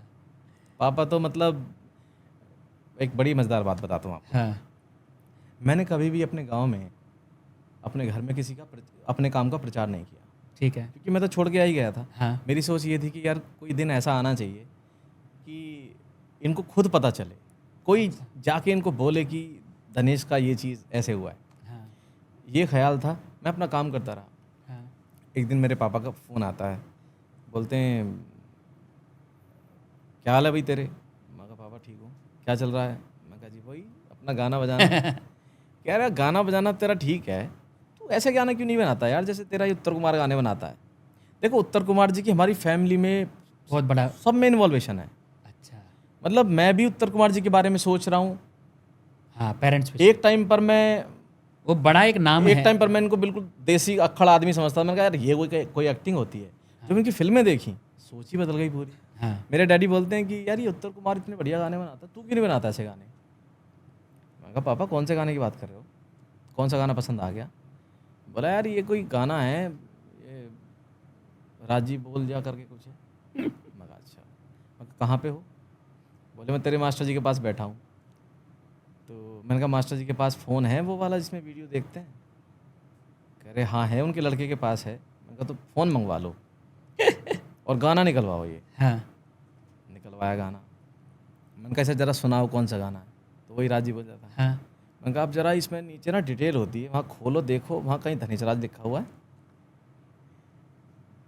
वो लड़के ने देखा कि हाँ जी, म्यूज़िक में धनेश राज लिखा हुआ है। मैंने कहा ये मेरा ही गाना है। कह रहे यार ये तेरा गाना है? यार हमें पता ही नहीं इस बात का, ये तो बड़ा अच्छा गाना है। अब वो मेरे उस दिन से इतने फ़ैन हो गए, अब गाना कहीं बजता तुरंत कॉल करेंगे, अरे धनेश तेरा गाना बज रहा है। अच्छा। एक मेरा खुद का गाना बहुत फेमस हुआ, हाँ, मेरा ही गाया हुआ। कौन सा? गोल मटोल। सुना ना। छोरी गोल मटोल, छोरी गोल मटोल, छोरी गोल मटोल, छोरी गोल मटोल, छोरी गोल मटोल। ये सोनाटेक कंपनी पे है। हाँ ये खूब बजता है। अब मेरे पापा हर गाने का ख्याल रखते हैं और पकड़ पकड़ के लोगों को, भाई जरा वो गाना निकाल, देखो भाई हमारे लड़के गाना है। Fully fan. अब गांव में भी लोग आके बोलते हैं कि अरे सेठ जी, उन्हें सेठ जी बोलते हैं सब। हाँ सेठ जी आपके लड़के का गाना वो आया है, वो गाना उन्होंने गाया है। तो अभी तो इतना बढ़िया हो गया है कि बिल्कुल दोस्त की तरह हम लोग। तो यानी अब आपके पापा भी आपसे बहुत हैप्पी रहते हैं? हाँ बहुत ज़्यादा। अब हम लोगों में दोस्त जैसा व्यवहार है बिल्कुल। अब एक अलग मज़ेदारी हो गई है, अब उनको बड़ा सुकून सा मिलता है। पहले जब संगीत की बात होती थी तो असल में ना बहुत सारे बच्चों के साथ ये दिक्कत है, वो कलाकार बनना चाहते हैं लेकिन माँ बाप को ना दिखाई नहीं देता, क्योंकि उनको नहीं पता होता। सच में तो कलाकार को भी नहीं पता होता वो कहाँ जाएगा। जैसे मैंने कभी नहीं सोचा था कि मैं कभी संगीतकार बनूंगा। हाँ मैं तो सिंगिंग, एक टाइम पर मुझे पता चला कि जब 2010 में मैं जॉब भी करता था और साथ में रात को जागरण करने भी जाता था। अच्छा। एक शख्स का और मैं जिक्र करना चाहूँगा। हाँ मेरे एक भैया हैं, गांव के हैं, हाँ। वो मोदी नगर में रहते थे। अच्छा। मनोज भैया। अच्छा। उन्होंने मेरी बहुत मदद की है। उन्होंने मुझे बहुत अपनी मोटरसाइकिल पे लेके मोदी नगर के आसपास के गांव में जागरण के लिए लेके जाते थे। वो मेरे लिए स्ट्रगल करते थे कि इसको कहीं मौका मिल जाए, पब्लिक इसको पसंद करे हाँ। और फिर लोग इसकी डिमांड करें। तो होता भी था। हाँ उन्होंने बहुत किया मेरे लिए, वो मेरे लिए बहुत मायने रखते हैं। सच कहूँ तो घर से निकलने के बाद, जब मैं 2009 10 मार्च को घर से भाग गया था हाँ। सब कुछ छोड़ छाड़ के। यानी अब पापा भी आपको बहुत प्यार करते हैं? जी बिल्कुल। अब हमारे आपस में जो संबंध है ना वो दोस्तों वाले हैं। अब खूब हम लोग मस्ती करते हैं, खूब बात करते हैं। अभी मम्मी नहीं है, वो अकेले हैं पिछले 5 सालों से। वो बड़े हिम्मत वाले इंसान हैं, बड़े हिम्मत वाले। अकेले रहते हैं गाँव में। हम कोशिश करते हैं कि यहाँ रहें। बड़े भैया रहते हैं हाँ। गाज़ियाबाद में। उनका मन करता है हफ्ते भर रुकते हैं, हमसे जो सेवा बन पड़ती है करते हैं, फिर कहते हैं बस भाई अब चला मैं अपने गाँव। और उन्होंने अगर थोड़ी बहुत मुझ में सादगी है या सच्चाई है तो ये उन्हीं के संस्कार हैं। तो आपने संघर्ष के दिनों में आपने एक किसी भाई का जिक्र किया था, मनोज जी का। मनोज भैया, हाँ जब मैं सिंगिंग के लिए स्ट्रगल कर रहा था, हाँ दिन में जॉब करनी पड़ती थी, तो मैं मोदी नगर जाता था, तो वहाँ पर ही वो रहते हैं भैया, वो मेरे गांव के ही हैं। हाँ। पहली बार मैंने गांव में गाना बजाना उन्हीं की मंडली में शुरू किया था, अच्छा। और वो मेरे को हीरो लगते थे। वो बड़े सुंदर, बड़े हैंडसम, वो गाते भी बहुत अच्छा थे, वो ढोलक भी बहुत अच्छी बजाते थे। तो उनके साथ जुड़ना मेरे लिए बहुत गर्व की बात थी। वो सेलिब्रिटी समझ लो हमारे गांव के। अच्छा। और फिर एक गैप हुआ, फिर मैं घर से निकलता हूँ, फिर वो मेरी मदद करते हैं। वो मुझे अपनी मोटरसाइकिल से ले लेके गांव-गांव जाते थे, और जो प्रोग्राम करने वाले ऑर्गेनाइज़र होते थे उनसे मिलाते थे। वो मुझे फिर गवाते थे, उनको पसंद आता था मैं। तो उन्होंने बहुत प्रोग्राम मेरे को दिलाए हैं, लेकिन एक बार क्या हुआ, कई बार हुआ, हाँ एक टाइम पर ऐसा कुछ हो गया कि वो कंटिन्यू नहीं हो पाया भैया का साथ। तो फिर मुझे अकेले ही चलना पड़ा। अकेले चलने में बहुत दिक्कत आ गई, क्योंकि उन दिनों मैं एक्चुअल के स्ट्रगल में था। ना मेरे पास कोई वाहन था, बस से मैं आना जाना करता था। अब आप जानते हैं जागरण के जो कार्यक्रम होते हैं ना वो रात में होते हैं। तो क्या होता था, मेरी एंट्री जो होती थी वो 11 से रात को 2-2:30 बजे के बीच में होती थी, और मिनिमम आपको 1-1.5 घंटे तो गाना है। हाँ। अब 2 बजे 2:30 बजे आप फ्री हो रहे हैं तो कहाँ जाएंगे? कोई साधन नहीं। और यही मौसम जब हम पॉडकास्ट कर रहे हैं, Winter सर्दी का मौसम, तो मैं रात को गांव से पैदल निकल के, पहले भैया होते थे तो बाइक पे उनके साथ वो अपने घर लेके जाते थे, फिर मैं सोता था, फिर सुबह वहाँ से आता था। तो अब क्या हो गया कि अब मैं रात को अकेला 2-2:30 बजे जागरण से निकल के, जो भी 200-300 रुपये मिले, कहीं 500 मिले, जो भी मिला वो लेके अब मैं सुबह के 7 बजे तक बस स्टैंड पे बैठा हूँ। अब बस 7 बजे पिकअप करेगी और वो फिर आनंद विहार छोड़ेगी, फिर मैं अपनी जॉब पे जाऊँगा। 9:30 बजे का ऑफिस होता था। तो ऑफिस में मेरे जो बॉस थे वो मेरी आंखें लाल देखते थे हाँ कि सर रात भर में सोया नहीं। हाँ तो मेरे को ताना मारते थे कि धनेश जी या तो जॉब कर लो या जागरण कर लो। वो जानते थे कि मैं कलाकार हूँ। अच्छा। वो खुद भी एक कलाकार थे, अच्छा। और वो कंपनी है मोक्ष म्यूजिक कंपनी। आज अच्छा, वो राज मोक्ष महाजन है। जी, राज महाजन जी। राज महाजन जी मेरे बॉस रहे हैं। हाँ। हाँ, क्रिएटिव बॉस रहे हैं। अच्छा, जो उसमें म्यूजिक बनता था शुरू में, आप आई थिंक जब नहीं। उन्होंने नया सेटअप लगाया था पटपड़गंज में जब नया सेटअप लगा तब या मैंने- लक्ष्मी नगर में जो अंदर था। मैं उनके साथ बिनाका ट्यून्स वाले टाइम हाँ, पे बिना रहा। का ट्यून्स में अंदर गया हूँ हाँ, उसमें। 2010 में। हाँ, मैं 5 गया था। फरवरी एक को मैंने छोटा सा join किया बना था रखा वहाँ था, पे। और बिना का ट्यून्स खूब चलता था। हाँ तब वहाँ पे रिंगटोन्स बनते थे। हाँ, मिमिक्री भी बहुत सारे तो लोग। मैंने बहुत लिखे हैं चीज़ें। अच्छा, ये पता नहीं था। मैंने बहुत लिखे हैं। हाँ मैं सच कहूँ ना, हाँ उन्होंने मुझ में वेरिएशन पैदा किया है। पहले मुझे हाँ। पता था कि सिर्फ मैं गाता हूँ, हाँ वहाँ जाके मुझे पता चला कि मैं बेसुरा गाता हूँ। ये मुझे बात किसी ने नहीं बताई। हाँ अब ये एक नया ही चैप्टर खुल गया है। हाँ ये टर्निंग पॉइंट था मेरी हाँ। लाइफ का। यहाँ पर एक दादा थे, हाँ तो मेरे को ये टेक्नोलॉजी से बड़ा लगाव था। मैंने पहली बार देखा, मैंने कहा यार ये Nuendo 3 वहीं देखा था मैंने। हाँ, राज महाजन जी को मैं। हाँ। हाँ तो मैंने कहा ये तो बड़ी अच्छी चीज़ है। हाँ तो मुझे कंपनी का एक लैपटॉप मिला हुआ था, हाँ उस पे मैं रात भर कुछ करता रहता था। दिन में जॉब, हाँ रात तो काली में करता ही था, और सुबह ड्यूटी जाना। मेरे को रिकॉर्डिंग ये सब मुझे नहीं पता था। साउंड कार्ड क्या होता है मुझे नहीं पता था कि ये जो कंडेंसर माइक होते हैं ये अलग होते हैं, कैसे क्या सिस्टम होता है। हाँ मैंने पहली बार पता किया कि ये माइक कितने का आता है। तो उस वक्त बोला किसी ने हाँ 10,000 का। मैं 10,000 का यार माइक, हाँ हमें तो 450-500 का मिल जाता है। हाँ तो मेरे लिए बिल्कुल सपनों जैसा हो गया कि यार ये तो मेरे मतलब मैं नहीं कर पाऊंगा। हाँ फिर पता नहीं क्या हुआ, वहीं पर हमारे एक सर थे मयूर मल्होत्रा जी, हाँ उनसे मैंने जानना पूछना शुरू किया। मैंने कहा सर ये कैसे होता है। वो मेरे को बड़े ही संतोषजनक आंसर देते थे। उनको मैंने रिक्वेस्ट की सर मुझे प्लीज़ ये करा दो। उन्होंने मेरा वो सेटअप कराया, और बस उस सेटअप से ही चीज़ें बढ़ती चली गई। तो राजमहल जी का जिक्र चल रहा था, तो वो मेरे लिए हमेशा रिस्पेक्टिव रहेंगे। और वो मेरे जीवन का वो शख्स है। वो मुझसे हमेशा बोलते थे कि यार कुछ नया कंपोज करो। हाँ मैं कहता यार नया क्या होता है, इतना कुछ रफ़ी साहब ने गा दिया है, किशोरदा ने गा दिया, इसी को ही संभाल लो वही बहुत है। मुझे नहीं पता था नया कैसे होता है, क्या होता है। वो बड़े क्रिएटिव थे, तो वो नए नए आइटम देते थे करने को। कभी भजन लिख दो, कभी रिंगटोन्स लिख दो। तो रिंगटोन्स में हमने खूब काम किया है। एक बार तो उन्होंने बहुत अच्छा टास्क दिया, एक रामायण बनाई, रामायण नौटंकी करके। हाँ उसमें मैंने राम की आवाज़ दी, वॉइस ओवर किया, और रावण का किरदार उन्होंने खुद किया, हाँ हाँ और उससे उन्होंने अच्छी खासी अर्निंग की। उन्होंने बाद में मुझे बुलाया था बड़े उससे, लेकिन वहाँ सैली के चक्कर में छोड़ना पड़ गया। नहीं, कंपनी अच्छे में एक व्यक्ति ही हैं, तो मैं दिक्कत जानता होती हूँ। है। हाँ मेरे भी करीबी रहे एक ही तो वो होती है, और लेकिन मेरे लिए वो बहुत खास है। हाँ। मतलब उनकी वजह से मेरे जीवन में बदलाव है, टेक्निकल बहुत सारे चीज़ बहुत आप बदलाव है। हाँ, हाँ बारीकियों को समझे। हाँ, वो मेरे अभिन्न अंग रहेंगे हमेशा, इस जीवन में तो रहेंगे। क्योंकि आपकी कहानी से भी मैं क्योंकि बहुत सारी चीज़ें है वो हमारे लाइफ से भी थोड़ा थोड़ा जी। मैच कर रहा है। क्योंकि जैसे आप भी बता रहे थे कहीं जागरण में जाना, तो मुझे एंकरिंग का शौक था। मुझे भी धीरे धीरे मतलब ऐसे मेरे भी बहुत सारे मित्र रहे होंगे। हाँ, कभी अपना भी होगा पॉडकास्ट तो मैं बताऊंगा। तो वो मैं बात बतानी भूल गया। वो हाँ। तो जागरण में से जैसे वहाँ से फ्री होता था, हाँ अब सुबह 7 बजे तक वेट कर रहा हूँ, बॉस ताने मार रहे हैं। मेरे को ना अब अंदर से रोना आने लगा।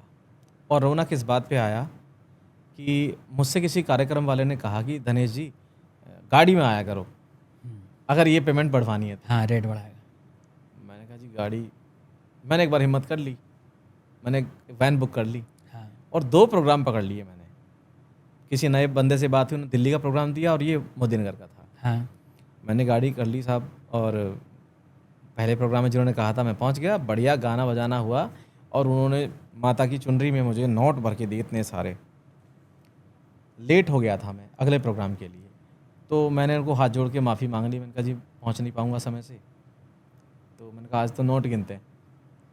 ड्राइवर गाड़ी चला रहा था, मैं गिनने लग गया, तो वो 10-10 के नोट थे, वो टोटल बैठा 1100 रुपये। अच्छा और जब हम घर पहुंचे, गाड़ी वाले का पेमेंट बैठा 950 रुपये। हाँ हाँ, हाथ में उतने ही 150 रुपये लेके हम अपने घर पहुंचे, और हमारी वाइफ मेरे जीवन का स्तंभ, आधार, आज मैं जो कुछ भी हूँ उनकी वजह से। नहीं तो पता नहीं, कुछ तो कर रहा होता, पर पता नहीं क्या कर रहा होता। लेकिन संघर्ष में अगर कोई आपके साथी, अगर आपकी हमसफ़र जो होती है, अगर वो साथ देती है ना, तो आदमी का और हौसला बढ़ता है कि नहीं मुझे कुछ करना है। उन्होंने, जब मैं 400 रुपये लेके जाता था, 300 रुपये लेके जाता था, जब 150 रुपये भी लेके गया, मेरे दिल को वो बात लग गई। वाइफ ने कुछ भी ऐसा नहीं बोला कि अपमान किया हो या अजय छोड़ दो ये काम, हाँ ऐसे नहीं जी वैसे नहीं जी, कुछ भी नहीं, कभी नहीं बोला उसने मुझे। और मेरे मन में एक बात आई, मैंने माता रानी को हाथ जोड़े कि हे माता रानी, मैं तेरे लिए गाना तो चाहता हूँ, मगर ऐसे नहीं। अब तू पहले मुझे इस लायक बना कि मैं गाऊँ तो अच्छे लेवल पे गाऊँ, ऐसे रो रो के सुबह बैठा ना रहूँ। मेरे पास कोई वाहन नहीं है, बाइक से आदमी जाए आए मैनेज कर लेगा रात को, कुछ भी नहीं। मैंने हाथ जोड़ लिया, मैंने कहा माता रानी अब शुरू करवाना, दोबारा अच्छे से करवाना। फिर मैंने लाइव गाना छोड़ दिया। फिर घर पे सेटअप, नौकरी भी छूट गई। हाँ एक कसम और खाई, कि अब नौकरी नहीं करना। मैं एक कन्फेशन करना चाहता हूँ कि राजमान जी के यहाँ पे पहली नौकरी मैं छोड़ के आया था। हाँ फिर वहाँ कुछ ऐसा हो गया था कि उन्होंने अच्छे खासे पैसे कमाए वो रामायण नौटंकी से, हाँ तो उनके दिल में कुछ आया होगा, हाँ उन्होंने वापस मुझे डबल सैलरी पे बुलाया। अच्छा हाँ, लेकिन एक दिन झटके से उन्होंने मुझे एक मेल लिखी, यू आर टर्मिनेटेड। रीज़न कोई नहीं उनके पास, बस रीज़न ये था आपकी सैलरी अफोर्ड नहीं कर सकते। ये बहुत अनएक्सपेक्टेड था। एक और झटका, ये म्यूजिकल झटके बता रहा हूँ, हाँ, झटके तो हाँ। बहुत हैं। हाँ ये म्यूजिकल झटका, अब मैंने क्या समझाई, अब जीवन में नौकरी नहीं करूँगा, अब चाहे कुछ भी हो जाए, अब नौकरी नहीं करनी है, अब अपना काम करना है और म्यूज़िक ही करना है। मैंने वाइफ को रिक्वेस्ट की, मैंने कहा देखो अब 6 महीने मुझे दे दो, हाँ अगर 6 महीने में मैंने म्यूज़िक से पैसा कमाना शुरू कर दिया तो म्यूज़िक ही करूँगा सारा जीवन। अगर मैं 6 महीनों में इस लायक नहीं हुआ तो जो बोलोगी, जहाँ बोलोगी, कॉन्फिडेंस बहुत था, नौकरी तो मैं यूँ सेकंडों में कहीं भी पकड़ लूँगा। मेरी वाइफ ने काम किया, जॉब, उनकी जॉब मैंने लगवा दी। मेरे जुगाड़ बहुत थे, हाँ जॉब लग गई, वो मेहनत से काम कर दी गई। मैं घर पे बैठ के अपने एक सिस्टम पे करता रहा जो मुझे आ रहा था। मैंने आज तक कभी यूट्यूब से भी ट्यूटोरियल भी नहीं देखा म्यूजिक का, अच्छा। कैसे बनाते हैं, आज तक भी नहीं देखा। अंदर से ही इतना कुछ भरा हुआ था, पता नहीं कहाँ से भरा हुआ था। ये उन दोनों की बात है जब गाना हिट हो रहा था कोलावेरी। हाँ, वाट इज कोलावारी कोलावारी। तब यही गौरव मेरा दोस्त मुझे फ़ोन करके बोलता है, यार तू ये सब क्यों नहीं करता है, तू क्यों नहीं बनाता ऐसा गाना। मैंने वहाँ से शुरू किया, एक गाना मैंने बनाया।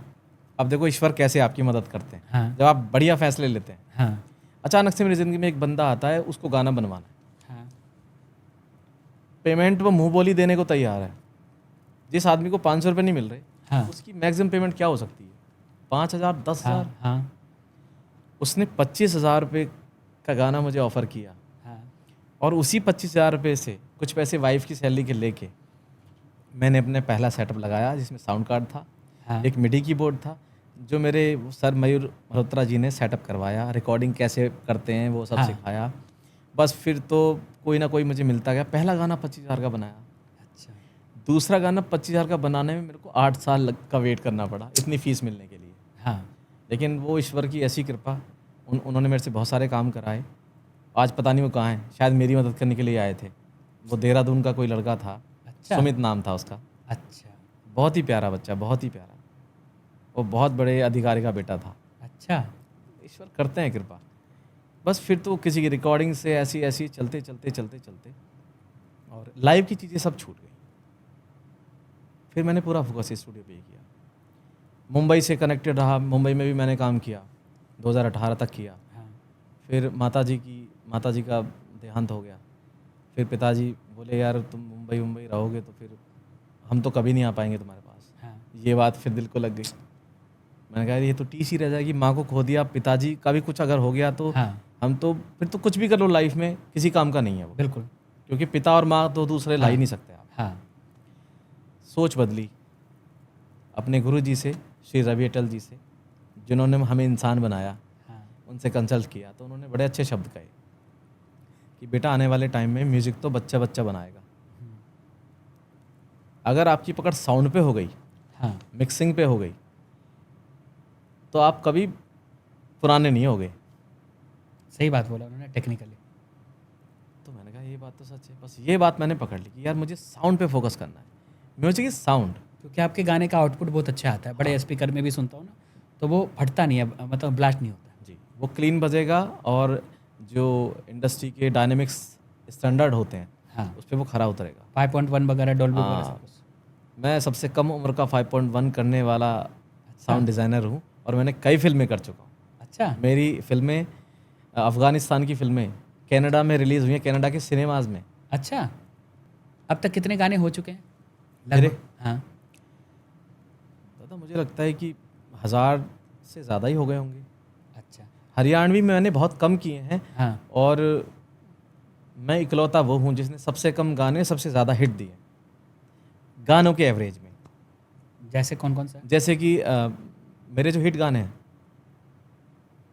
अभी इस साल का अजय हुड्डा जी का लव यू मोटो अच्छा तेरे चल रहा है थोड़ा सा अभी गुनगुनाए अभी हमारे। गाया था ना मैंने वो, हाँ लव यू लव यू तन मोटो रे, लव यू तन मोटो रे। हाँ और अभी टी सीरीज कंपनी पे चल रहा है देसी छोरा, उत्तर कुमार सर का ही गाना है वो। कैसा था?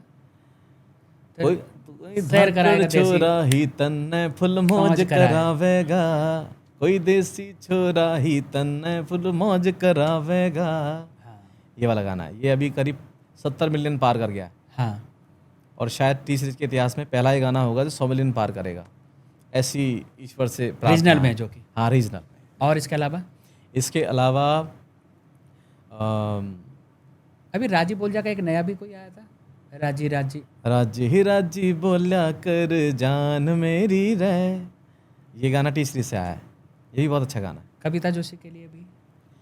कविता जोशी जी के लिए मैंने फिल्मों में मैंने गाया भी है, उनकी फिल्मों में म्यूजिक भी दिया है मैंने। हाँ देवभूमि या क्या नाम था? देवभूमि में हाँ कई गाने हैं और राय साहब के लिए भी। हाँ, राय साहब की है ना देवभूमि। हाँ, कला निकेतन। हाँ, ओपी राय जी। फिल्मों का बैकग्राउंड म्यूजिक मेरा बड़ा शौक रहा है, अच्छा। और कमाल की बात, मुझे बहुत फिल्में मिली हैं काम करने को, बहुत अच्छा। बहुत फिल्में की हैं मैंने। अब 2026 में क्या नया आने वाला है? 2026 में अभी बहुत अच्छे अच्छे गाने आ रहे हैं सर, हाँ। बहुत अच्छे अच्छे गाने आ रहे हैं। और अब मैंने डिवोशनल पे भी थोड़ा फोकस किया है। हाँ। अब मेरे बहुत अच्छे अच्छे भजन मेरे खुद के भी आएंगे। अब थोड़ा सिंगिंग को फ्रेम कर रहे हैं कि अब लोगों तक ये आवाज़ जानी चाहिए। हाँ। तो मेरे भजन भी आपको एक नेक्स्ट लेवल के एक अलग ही साउंड मिलेगा। मैं डीजे के भजन आपको पब्लिक को सुनाऊंगा ऐसे हाँ। कि लोग तो भजन बनने के बाद उसे रिमिक्स करते हैं, हाँ। मेरा भजन पहले से ही रिमिक्स भी होगा हाँ। और भजन भी होगा। ऐसे 60 भजन मैं लाइनअप कर चुका हूँ। क्योंकि आप ऐसा लग रहा है कि आपकी कहानी बहुत पूरी फिल्मी है, क्योंकि आपने लाइव का ट्रांजैक्शन देखा है बदलते हुए। ऐसा लग रहा था कि आप बोलते जाएं, हम सुनते जाएं, और बहुत सारे दर्शक जो हमारे घर बैठे इस पॉडकास्ट को देख रहे होंगे, उनको एक प्रेरणा मिलेगी कि जीवन में कभी निराश ना हो। 230 रुपये से भी जीवन शुरू हो सकता है। इतने बड़े म्यूजिक डायरेक्टर बन सकते हैं, इतने अच्छे सिंगर बन सकते हैं। खुद अगर आपके अंदर टैलेंट, जज्बा, डेडिकेशन हो तो आप भी धनेश राज जैसे बन सकते हैं। नए लोगों को क्या मैसेज देना चाहेंगे जाते जाते? मैं नए लोगों को यही मैसेज देना चाहूँगा कि दोस्तों, अगर आपके सपने हैं तो आपको सारे विकल्प छोड़ने पड़ेंगे। सबसे पहले सपना पूरा करने का सिर्फ एक ही फार्मूला है, आपने कोई विकल्प नहीं रखना और अपने पे भरोसा हो। कई बार शौक़ होता है किसी का, लोग उसे अपना टैलेंट समझ लेते हैं। तो ये शौक़ क्या होता है और टैलेंट क्या होता है, इसमें फ़र्क आप ज़रूर करें। अगर खुद ना कर सकें तो कोई आपका मार्गदर्शक हो, कोई बड़ा हो आपका, कोई आपको गाइड कर सके, क्योंकि यहाँ थोड़ी सी गड़बड़ हो जाती है कई बार। जितने भी लोग निराश होकर अपनी इंडस्ट्री में वापस लौट जाते हैं, वो सिर्फ इसलिए लौट जाते हैं क्योंकि उनको ये नहीं पता चलता कि टैलेंट है या शौक़ था। तो टैलेंट है ना, तो उस ऑप्शन ख़त्म करिए, अपनी जर्नी शुरू करिए। कोई ना कोई रास्ता ऊपर वाला आपके लिए ज़रूर खोलेगा, विश्वास रखिए। आशा है दर्शकों, आज का यह पॉडकास्ट आपके जीवन की एक नई दिशा तय करने वाला पॉडकास्ट होगा। इनके जीवन की कहानी से बहुत कुछ सीखा जा सकता है। पूरे पॉडकास्ट में आपको क्या अच्छा लगा, इनके जीवन के टर्निंग पॉइंट कौन सा रहा, और इनकी जुनून, डेडिकेशन, जो जागरण से लेकर यहाँ तक का सफ़र, कॉलेज में पढ़ने वाला और अपने बीटेक को छोड़कर संगीत तक का सफ़र, और इनकी जुनून बचपन से ही स्कूल से शुरू हो गया था। क्योंकि हम सभी, हर दर्शक, जब भी कोई हमारे साथ मेहमान टॉक विद टंडन में आता है तो हम सभी उनका समापन अपने पॉडकास्ट का रैपिड फायर से करते हैं। तो अब एक रैपिड फायर में करता हूं, और उर्मिल ज्वेलर्स जिनके पावर्ड बाई द्वारा हमारे पॉडकास्ट लोगों तक पहुंचता है। A1 न्यूज़ का मैं थैंक्स करूंगा, और इतने सुंदर वेन्यू प्रोवाइड करने के लिए सिल्वर लाइन प्रेस्टीज स्कूल का, हमारे एक्सप्रेशन द स्टूडियो का भी थैंक्स करूंगा, नमन जैन जी का और सुभाष जैन सर का, जिनके कारण हम सभी यहाँ बिंदास आते हैं और अच्छे अच्छे कलाकारों से मिलते हैं। देखते रहिए टॉक विद टंडन। अब शुरू करते हैं इनके साथ, धनेश राज जी के साथ, ऐसे म्यूजिक डायरेक्टर के साथ, इनका रैपिड फायर। पहला सवाल, स्टूडियो रिकॉर्डिंग या लाइव स्टेज? Studio recording. सुबह या रात, कब का गाना बेहतर बनता है आपसे? सुकून तो रात में ही मिलता है। ऐसा कलाकार जिसके साथ फिर से आप काम करना चाहेंगे? Renuka Pawar. Very good. Mobile में सबसे ज़्यादा सुना जाने वाला आपका कौन सा गाना है? मीन्स मेरा बनाया हुआ या मैं क्या सुनता हूँ? नहीं, पहले आपका बनाया हुआ, फिर जो आप सुनते हैं, दोनों। मैं अपना बनाया गाना तो बस एक बार सुनता हूँ, जब किसी को देता हूँ बना के, उसके बाद तो वो पराया हो जाता है, फिर सारी दुनिया का हो जाता है, फिर नहीं सुनता मैं अपना गाना कभी। अच्छा। मैं टेक्निकलिटी चेक करने के लिए 2-3 तरह के साउंड पे सुनता हूँ। हाँ। सच में फिर नहीं सुन पाता। अच्छा। ऐसा लगता है यार अभी कुछ और अच्छा करना है। संगीत आपके लिए क्या है, शौक, जुनून या साधना? संगीत जिंदगी है, सब कुछ संगीत ही है। अगर अपने आप को एक शब्द में बताएं तो कौन है धनेश राज? धनेश राज भगवान का सबसे प्यारा बच्चा है, जिसे भगवान ने सब कुछ देके भेजा है, स्पेशली म्यूज़िक।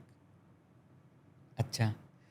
और जीवन में आप बहुत सफल होते हैं, तो क्या नए न्यू कमर्स के लिए कुछ ऐसा प्लेटफॉर्म तैयार करेंगे जिससे वो आप जैसा बन पाए? जी बिल्कुल, मेरा ये प्रयास पिछले 4 वर्षों से चल रहा है। अभी क्योंकि हर चीज़ के लिए पैसा चाहिए होता है, जितनी मेरी क्षमता है मैं कर रहा हूँ। मैं ऑलरेडी बहुत सारे सिंगरों को गवा के, और भगवान की कृपा से उनके नाम भी हो चुके हैं, और ये मेरा चल रहा है। और मेरा टारगेट कम से कम 100 सिंगरों को, जैसे गुलशन कुमार जी ने किया, हाँ। बस वही मेरा प्लान है। मुझे 100 सिंगर सेलिब्रिटी बनाने हैं, मेरे जीवन का ये मकसद है। और आज टॉक विद टंडन में आकर आपको कैसा लगा? बहुत अच्छा लगा। मैं इंतज़ार कर रहा था, क्योंकि एक इतनी प्यारी शख्सियत, इतने प्यारे आप इंसान हैं, इतना अच्छा आप बोलते हैं। अच्छा कलाकार अगर अच्छे वक्ता के साथ बैठ के बातें हों तो फिर लोगों तक सही बातें जाती हैं।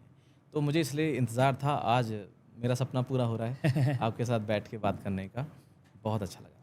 और जाते जाते म्यूजिकल वही जिससे आप जाने जाते हैं, राजे बोल जा के 2 लाइन हमारे दर्शकों के लिए। मेरे जिगर का छल्ला तू मेरी जान रहे, तेरे ऊपर तय कर दूं सब कुछ कुर्बान रहे। हो मेरी नाजुक कली रह, मेरी नाजुक कली मैं तेरी ल्या दूं पाजेब, राजी बोल जा होए राजी बोल जा, जड़ी मैं तेरी ल्या दूं पाजेब, राजी बोल जा। वाह, इससे अच्छा समापन कुछ हो नहीं सकता था। आशा है टॉक विद टंडन का आज का यह पॉडकास्ट आप सभी को बहुत पसंद आया होगा। धनेश राज जी के जीवन से आपने क्या सीखा है, आप हमें इनबॉक्स ज़रूर करें। और अगले रविवार रात 8 बजे किस मेहमान के साथ आप हमारा पॉडकास्ट देखना चाहते हैं, इनबॉक्स करना ज़रूर हमारे लिए लगता है ज़रूरी है। हमारे टीम को हौसला मिलता है और ढेर सारा प्यार करें।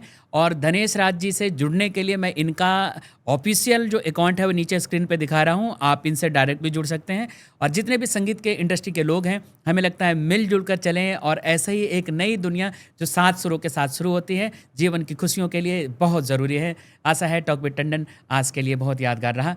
देखते रहिए टॉक विद टंडन हर रविवार रात 8 बजे जियो टीवी A1 न्यूज़ पर। साथ ही अब इसे टाटा स्काई पर देख सकते हैं, स्पॉटिफाई पे भी आप हमें सर्च कर सकते हैं और यूट्यूब पे आप हमें जानते ही हैं, संतोष टंडन ऑफिशियल हमारा ऑफिशियल अकाउंट पर आप अपना प्यारा कमेंट जरूर करें।